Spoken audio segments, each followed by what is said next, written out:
people? Welcome back to Space Invaders TV.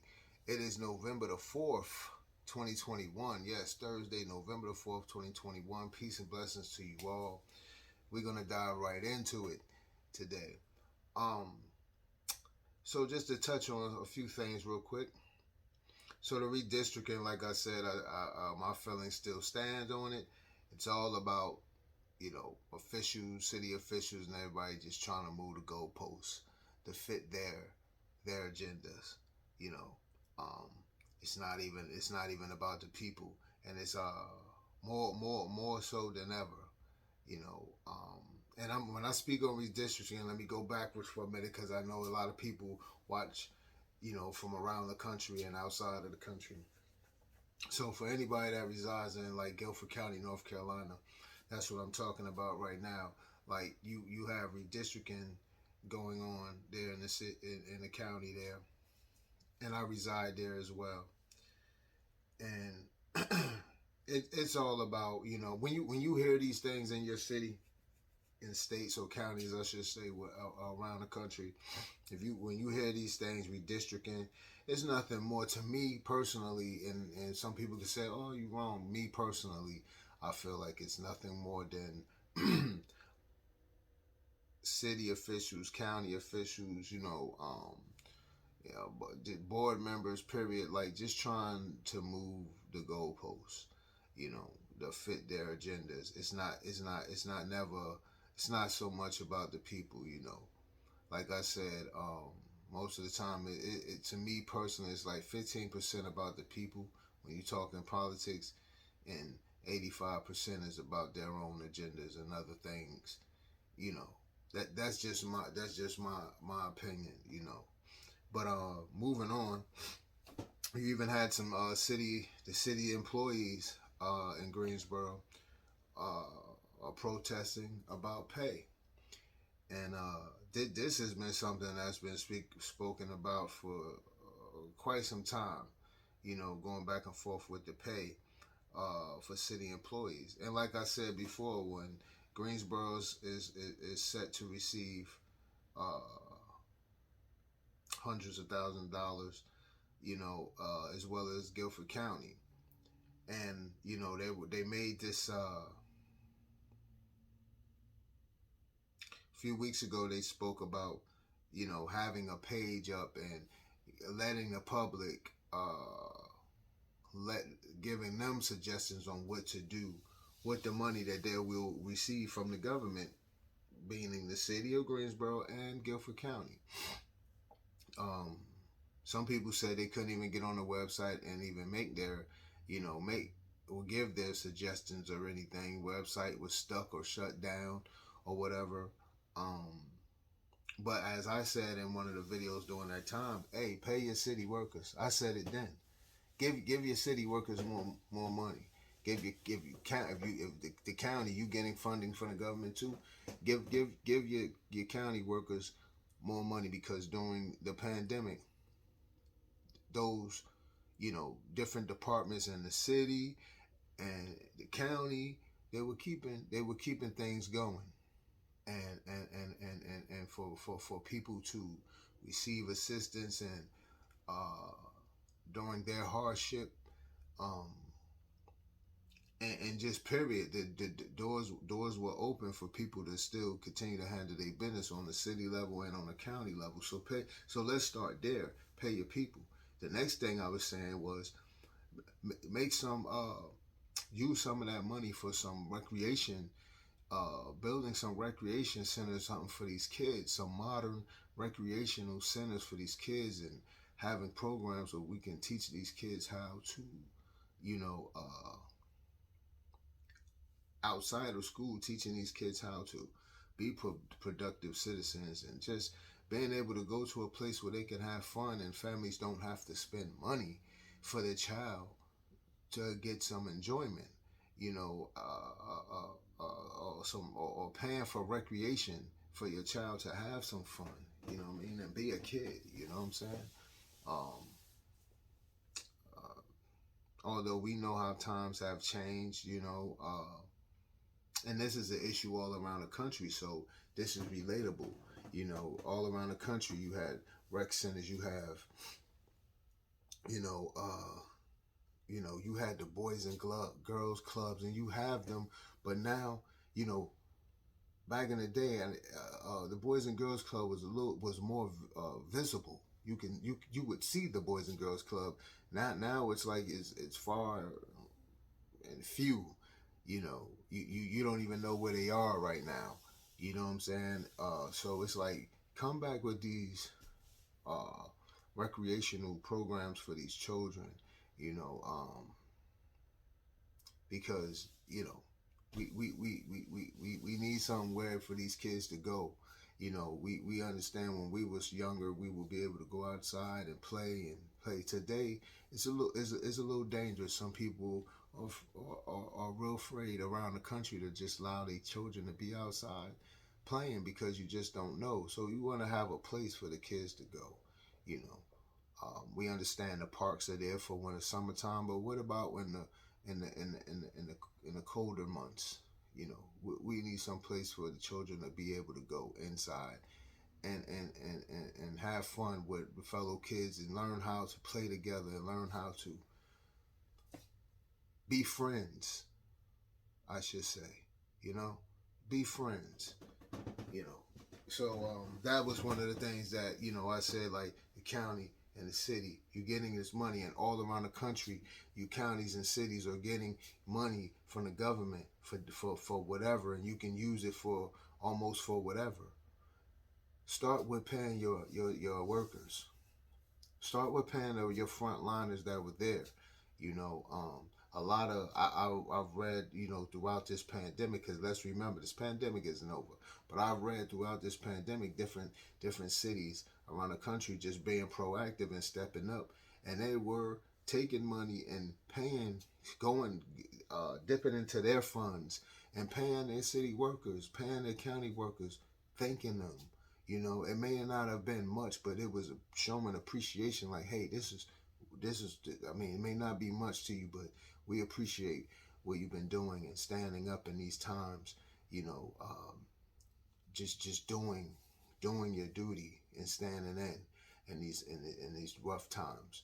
You know, so if your state is now getting, I mean, your county or in city is getting money from the government, and you can pretty much do almost whatever you want to do with it, and you're posing questions to the public about what should you do with it. That's almost a smack in the face, because it's you like they like we always say, you know, a lot of times there's always work to be done. You can just look around. So you know, you got the city workers here. I'm gonna read this. I want to read this paragraph quickly here. Is a long, lengthy paragraph, but I'm not going to read it all. I'm just read a portion of it. A city employee who spoke at a meeting said, with the step plan, as far as years of service, we have guys coming in the door who seem to be up close to or passing by guys who have been here for a long time. He said that the city needed to reconsider years of service in the step plan. Vaughn said, I believe there were 5 people here who voted for the step plan. I was concerned about the step plan because it really limits future raises. Interim city manager Chris Wilson said, I'm not sure what the actual concerns are. Wilson said he would like the time to have discussions with some employees and get some clarification about their issues. Well, Wilson, you not understanding the city manager Chris Wilson, and we talking about Greensboro, North Carolina, and the city manager Chris Wilson he doesn't understand what the concerns are. The concerns are, buddy, we talking about money here. People are feeling that Chris, you got employees talk that they're not being paid fairly. Okay, they're not being paid fairly. That's what the problem is, Chris. I don't understand what you don't understand. If you were a city manager, I would think you got some type of, you know, you got you got a little drop of smarts there, buddy. We talking about money and people wanting their fair pay, and people wanting, you know, if they've been on a job for because I've read this article. It stands saying pretty much the employee that the same gentleman was speaking at a city council meeting, and he was saying that you got guys that been there maybe 15 years or whatever, 15, 20 years, and they're only making $35,000.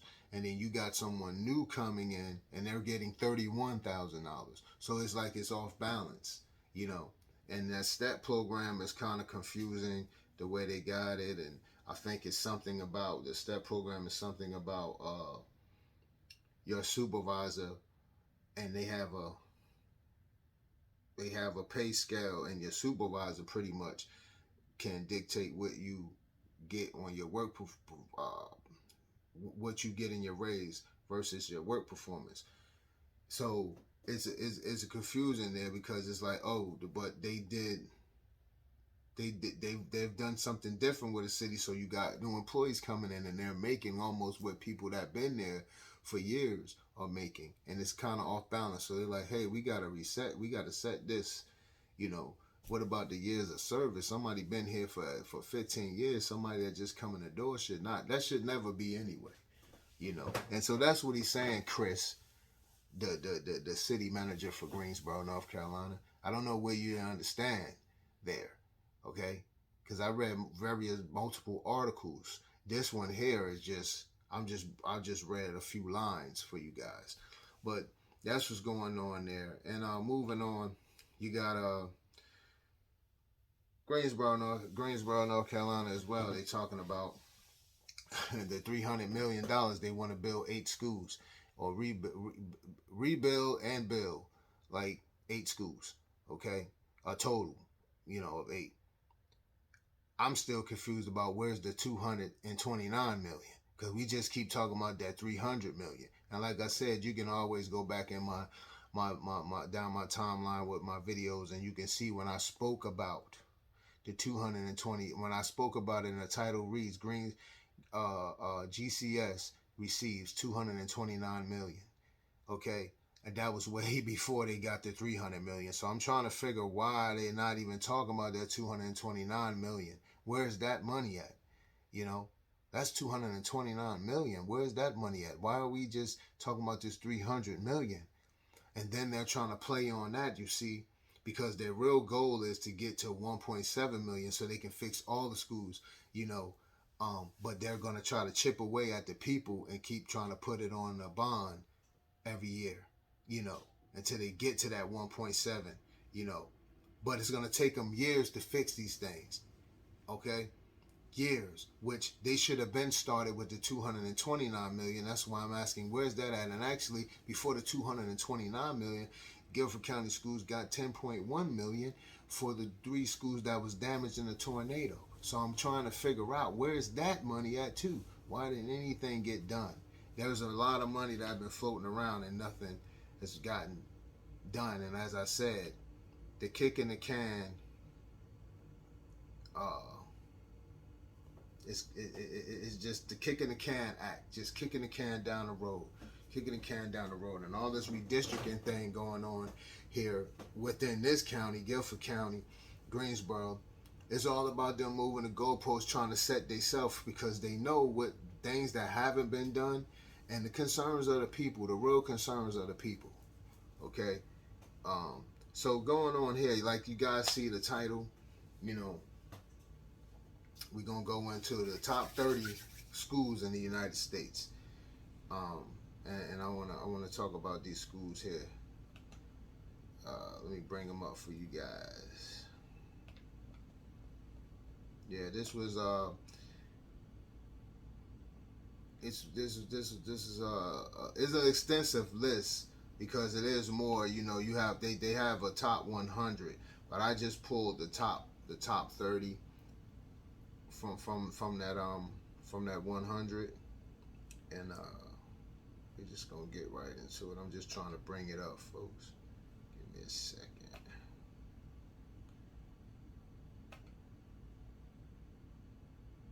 All right, let's see here. All right, so we're gonna start with the number 30 school here. Trying to scroll down, y'all. Give me a second.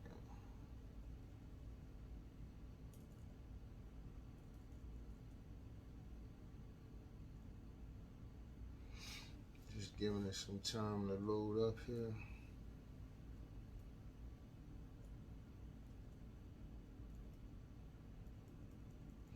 All right, so starting at number 30, and first, before I go on, most of these schools have a graduation rate of 100%. The average 100%. College readiness between 97 and 100%. And enrollments can go from like 1,700 to the low 200. So let's just start here. We got Queens High School for science at York College. They rank number 30. Queens High School for science at New York is ranked 4th within New York. Students have the opportunity to take advanced placement course exams.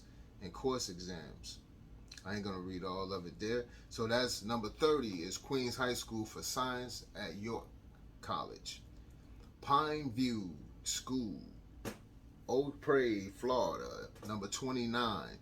It's a national rank, number 29. Again, these are the top 30 schools in the United States, top 30 high schools in the United States. Pine View School is ranked 2nd within Florida. Students have the opportunity to take advanced placement coursework exams. Participation at Pine View is 100%. Their graduation rate is 100%. College readiness 99.2%. Their enrollment from 9th grade to 12th grade is 841. Queens High School for science at York College, they was ranked number 30 in the nation. Their graduation rate was 99%. Their college readiness is 97.3% with 475 students. That's grades. All of these high schools are grades 9 through 12. So moving on to number 28. The number 28 high school in the nation is High School Math, Science, and Engineering. That's in New York City. High School Math, Science, and Engineering at CCNY is ranked 3rd within New York. And they're at a 98% graduation rate. College readiness 97.1. Enrollment is 490 students. That's High School Math and Science and Engineering at CCNY, New York, ranked number 28 in the nation. Ranked coming in at number 27 in the nation, Middlesex County Academy for Science and Mathematics and Engineering Technology. Yes, Middlesex County Academy for Science, Mathematics, and Engineering Technology is ranked 1st within New Jersey. They're ranked number 1 in New Jersey. Students have the opportunity to take advanced placement coursework and exams. Their graduation rate is 100%. Their college readiness is 100%. And wow, they only have an enrollment of 159 students. Wow. Well, I can kind of see why they college and graduation rate, so they get massive attention from their teachers with that small of an enrollment. It's great. Northside College Preparatory High School is coming in at number 26. They're in Chicago, Illinois. Northside College Preparatory High School is ranked 2nd within Illinois. Students have the opportunity to take advanced placement coursework and exams. Northside College Preparatory High School has a graduation rate of 97%, a college readiness of 90.1%, and an enrollment of 1,090 students. That is North College Preparatory High School in Chicago, Illinois. Coming in at number 25, Coming in at number 25 is Whitney High School in Cerritos, California. ABC Unified School District. Their graduation rate is 99%. Their college readiness is 91.4%. And they have an student enrollment of 681. Whitney High School is ranked 2nd within California. That's major. Cali is big. They rank number 2. Cali is a huge state. Wow. Students have the opportunity to advance placement coursework and exam. That's awesome, man. California is a big state, and they're ranked number 2. That says a lot. International Academy for Macomb, they're ranked number 24 in the nation. Clinton Township, Michigan, Chippewa Valley Schools, and International Academy of Macomb, graduation rate is 100%. College readiness, 95.1%. The enrollment rate is 491 students. International Academy of Macomb is ranked first within Michigan, ranked number 1 in Michigan. Students have the opportunity to take international baccalaureate coursework and exams. Wow. All right, let's move on. Bases, Oro Valley, Arizona. They're ranked number 23 in the nation. With a graduation rate of 100%, college readiness 100. Their enrollment rate is 230 students. Bases, Oro Valley is ranked third within Arizona. Students have the opportunity to take advanced placement, coursework, and exams. That's awesome, man. All right, moving to number 22, Brooklyn Tech High School. Brooklyn Tech ranked number 22. Graduation rate is 98%. College readiness is 98.3. Their enrollment is 5,934 students. Wow. Brooklyn Tech High School is ranked second within New York. Students have the opportunity to take advanced placement, coursework, and exam. That's awesome, man. Brooklyn Tech High School, they ranked number 22. I think they got the most students, right? I think they have the most students on this list, I believe. I could be wrong, but I think they do have the most students. They have 5,934 students, and they had a 98% graduation rate. And the college readiness at 98.3%. That is major. That is... They still have more students combined than all the other schools I named before them. They probably have about 6 schools in that one school. You feel me? When you think about the student body, you know what I mean? Wow, that's awesome, man. Y'all keep rocking out, Brooklyn Tech. International School of Beaverton, Oregon. Beaverton School District 48J. Their graduation rate, let me say what they coming in that day. International School of Beaverton is ranked number 21 in the nation. Their graduation rate is 100%. Their college readiness is 99.1%. Their enrollment is 381 students. International School of Beaverton is ranked first within Oregon. Wow. Go ahead, man. Y'all keep rocking out. Now, this is a big one for the area right here. The Early College at Guilford in Greensboro, North Carolina, ranked number 20 in the nation. Y'all got to give it up for Guilford Early College right here. They ranked number 20 in the nation. Guilford Early College is in Greensboro, North Carolina, with a graduation rate of 100%. College readiness, 100. Enrollment, 199 students. The Early College at Guilford is ranked first within North Carolina. That's major right there. North Carolina is a big state, and they're ranked number 1. That's major right there. Central Magnet School, Murfreesboro, Tennessee, ranked number 19 in the nation. They don't have a graduation rate here, but their college readiness is 97.8. They have an enrollment of 819 students. Central Magnet School is ranked second within Tennessee. They're ranked second within Tennessee, and they're number 19 in the national ranking. Yes, this is all academics, ladies and gentlemen. This doesn't have anything to do with sports. This is all academics here. Julia R. Masterman Secondary School in Philadelphia, PA, ranked number 18. 100% graduation rate, 89.5. Rate college readiness enrollment is 463 students. Julia R. Masterman Secondary School is ranked first within Pennsylvania. All right, man. That's awesome. Let's keep rocking out at number 17, University High School in Tuscan, Arizona, ranked number 17. Graduation rate, 99%. College readiness, 99.2. Enrollment, 1,097 students. University High School Tuscan is ranked second within Arizona. Man, it's awesome. Tesla STEM High School, Redmond, Washington. Lake Washington School District, ranked number 16 national.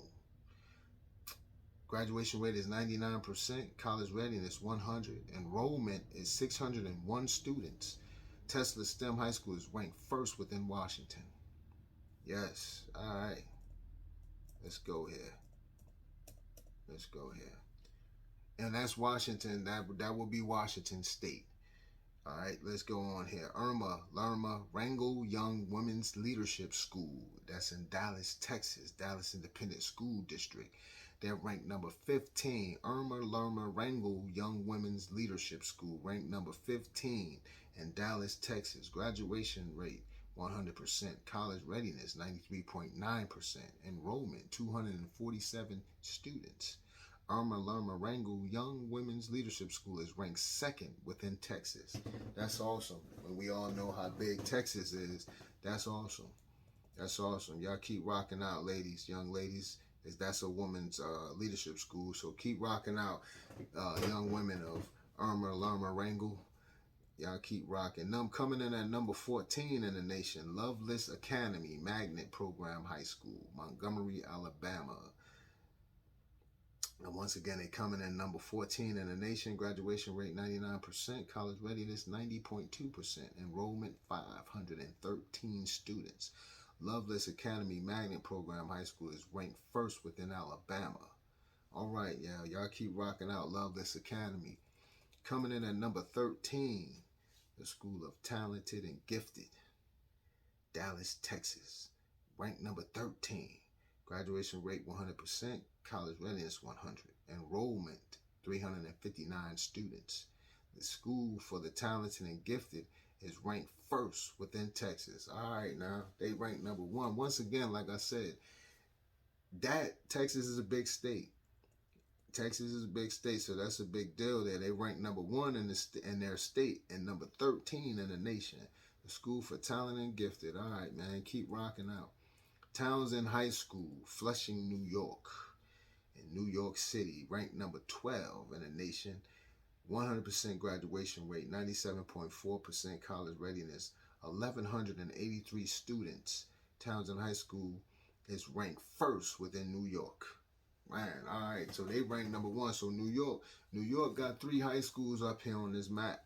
You know, they got 3 high schools up here, and Townsend, and the other 2 was ranked 2 and 3, and Townsend High School is ranked number 1. All right, y'all keep rocking out now. I hear y'all, New York. We coming back into California here. We got Oxford Academy in Cyprus, California. Anaheim Union High. They're ranked number 11. Oxford Academy is ranked number 11 in the nation. Graduation rate is 100%. College readiness is 98.1%. Enrollment is 795 students. Oxford Academy is ranked first within California. And once again, California is a big state, and they're ranked number 1. Oxford Academy is ranked number 1. Y'all keep rocking out, Oxford. Signature, and they're once again they're ranked. Oxford Academy is ranked number 1 in their state, which is they're in Cyprus, California, and they're number 11 in the nation. So let's go. Signature School, Evans, Indiana. Signature School is ranked number 10 in the nation. Graduation rate is 100%. College readiness is 100. Enrollment is 390. Signature School is ranked first within Indiana. So they ranked number 1 in their state, number 10 in the nation. All right, and that's again, ladies and gentlemen, this is all for academics. This is not about sports. This is all academics for these high schools. Gwinnett School of Mathematics, Science, and Technology, Lawrenceville, Georgia, Gwinnett County, ranked number 9 in the nation. Graduation rate is 100%. College readiness is 98%, 98.4%. Enrollment is 1,098 students. Gwinnett School of Mathematics, Science, and Technology is ranked first within Georgia. All right, y'all. They ranked number 1 in their state, number 9 in the nation for academics. Let's go. Let's go. Keep rocking out, Gwinnett School of Mathematics, Science, and Technology. Coming in at number 8, Basis Chandler, Arizona. Let's go here. They ranked number 8 in the nation. Graduation rate 99%. College readiness 100%. Enrollment 291. Basic Chandler is ranked first within Arizona. Students have the opportunity to take advanced placement coursework and exams. They rank number 1 in Arizona. All right, Chandler. And number 8 in the nation. Basic Chandler, y'all keep rocking out. Coming around the bend at number 7 in the nation, Merrill Hyde Magnet School in Hendersonville, Tennessee, Sumner County. They don't have their graduation rate here. It's marked NA. Their college readiness is 94.3%. Their enrollment is 232 students. Merrill Hyde Magnet School is ranked first within Tennessee. They're ranked number 1. Y'all keep rocking out Merrill Hyde Magnet School. Yes, let's go. Coming around a bend at number 6, Sumner Academy of Arts and Science, Kansas City. Kansas City Public Schools, ranked number 6, Sumner Academy of Arts and Science. Graduation rate is 100%. College readiness is 95.4%. Enrollment is 846 students. That's Sumner Academy of Arts and Science. Sumner Academy of Arts and Science ranked first within Kansas. So they ranked number 1 in Kansas, and Sumner Academy is ranked of Arts and Science is ranked number 6 in the nation. Coming around in number 5 in the nation, School for Advanced Studies, Miami, Florida, Miami-Dade County Public Schools. Their graduation rate is 100%. Their college readiness is 95.8%. Their enrollment is 247 students. The School for Advanced Studies is ranked first within Florida. Florida is another big state, so that's a big deal there. School for Advanced Studies is ranked number 1 in Florida and number 5 in the nation. This is all academics once again, ladies and gentlemen. It has nothing to do with sports. Payton College Preparatory High School coming in at number 4 in the nation. Payton College Preparatory High School is in Chicago, Illinois. Their graduation rate is 98%. Their college readiness is 99.3%. Their enrollment is 1,153 students. Their Payton College Preparatory High School is ranked first within Illinois. First. Number 4, they ranked first in Illinois and ranked number 4 in the nation. That's Payton College Preparatory High School in Illinois, in Chicago, Illinois to be exact. Y'all keep rocking out. Number 3, coming in at number 3 in the nation, Davidson Academy of Nevada, Reno, Nevada to be exact. Their graduation rate is 100%. Their college readiness is 100. Their student enrollment is 125 students. Davidson Academy of Nevada is ranked first within Nevada. They're ranked number 1 in Nevada and number 3 in the nation. Yes, sir. That's Davidson Academy of Nevada. Let's rock on. Let's move on. Academy coming in at number 2 in the nation. Academic Magnet High School, North Charleston, South Carolina. Charleston County School District. Their graduation rate is 100%. Their college readiness is 100. And they have 655 students. Academic Magnet High School is ranked first within South Carolina and number 2 in the nation. That's big, y'all. Y'all keep rocking out Academic Magnet High School in North Charleston, South Carolina. Let's go ahead. Rounding out at number 1. Thomas Jefferson High School for Science and Technology, Alexandria, Virginia. Fairfax County Public Schools. Their graduation rate is 100%. College readiness is 100. They have 1,781 students at Thomas Jefferson High School in technology. Thomas Jefferson High School for Science and Technology is ranked number 1 within Virginia. And Virginia is another big state. And they're ranked number 1 in Virginia and number 1 in the nation. So shout out to Thomas Jefferson High School for hitting that number 1 mark. Let's see who gonna take Thomas Jefferson High School out for that number 1 spot, and that academics, man. I want to say big ups, much respect, peace and blessings to all those teachers at all of those schools I just named from around the country here. I know it takes a lot to train the mind, and peace and blessings to all you and the students. Y'all keep rocking out. Y'all keep rocking out, and the world is yours. The world is yours. That's just awesome. I just wanted to spread the light on that right there because that's not spoken on enough. We all talk about rankings when we talk about sports. We rank these high schools in their sports, but you never hear how much these schools are ranked in, which schools are ranked in their education. You know, that's something for parents to need to know, and that's something for the students to know that they need to know that. Um, you know, and some of these schools can be right in your city.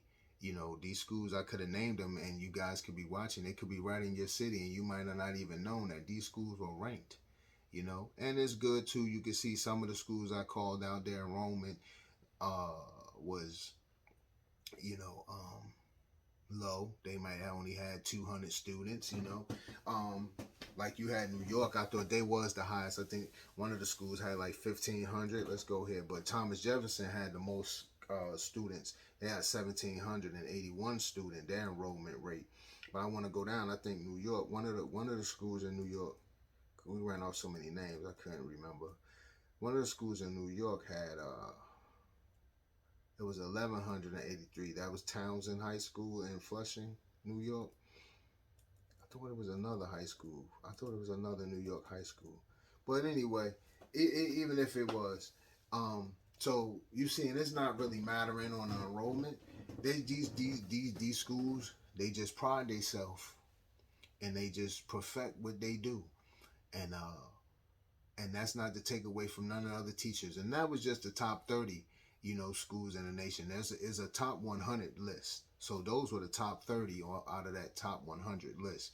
And what I want to say is, again, to all the schools around the nation that may be struggling academic wise, this should be a message and a lesson. To be great, you have to stand next to greatness. We often learn in education not to be shy to ask questions. You know, always ask questions when you're in school. Ask the teacher. That's what they did for. I preach that to my daughter all the time. Don't be afraid to drain the brain of your teacher in a good way. Teachers, I'm not saying in a bad way, like drive you crazy, brain.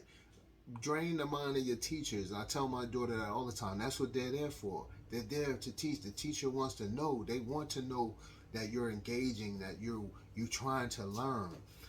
That's the teacher's job. That teacher, they take pride, you know, in getting their students to the next level. So don't be afraid, because the question you may ask, there might be your other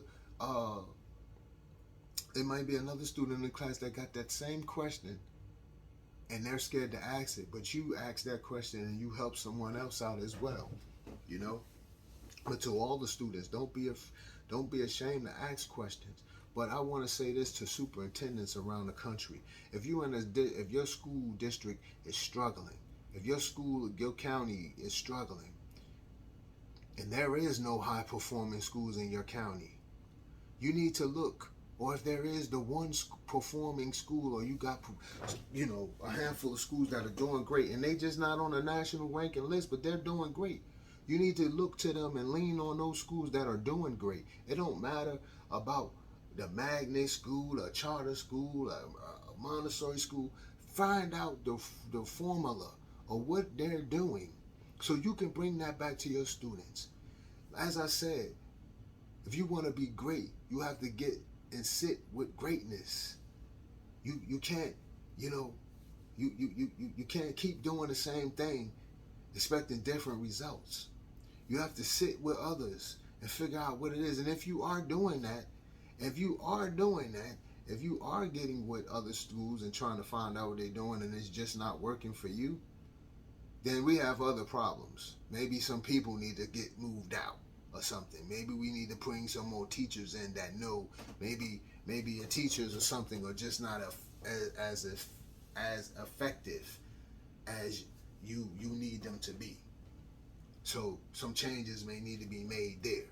But in order to be great, you need to sit next to greatness, you know. But in the end, if you're learning from another school, your teachers should learn too. If you're in the school, a county that's failing, low performing, you know, look to those who are doing it well. Look to those. Just these schools I named off the list, I didn't just name them. I named them because I wanted to shine light on that and give praise to those students and teachers and them faculty and staff. I wanted to give praise to them and shine a light on them for their academic performance, you know. But I also ran that list because there may be schools there may be schools right in those towns, those same cities where those schools are that are struggling. And instead of, you know, continuing to let your students fail, or continue to keep looking at the same state mandates or how to do this or how to do that, the same programs, turn to these schools that are doing well. Get with them, fellowship with them, figure out a way to how to learn how to get your school to perform at that level. Because we're in the United States here, it should be no reason why. To be honest with you, it should be no reason why our schools should be low performing.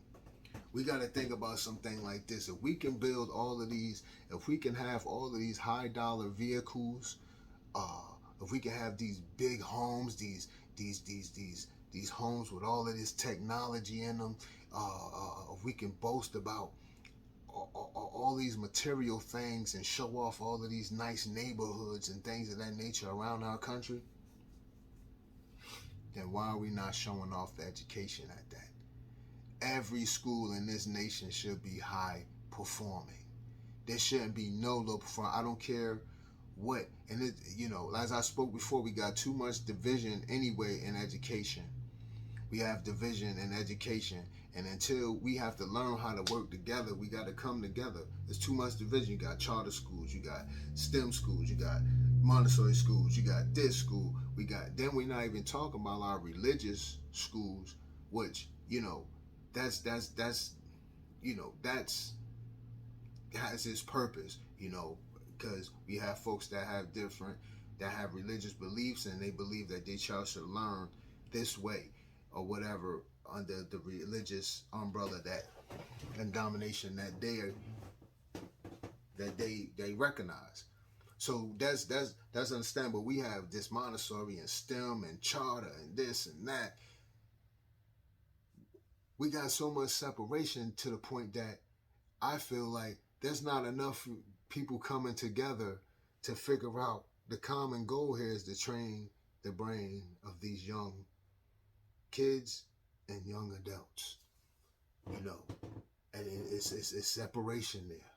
But we all here for one common cause when we talking about education, and that's to teach.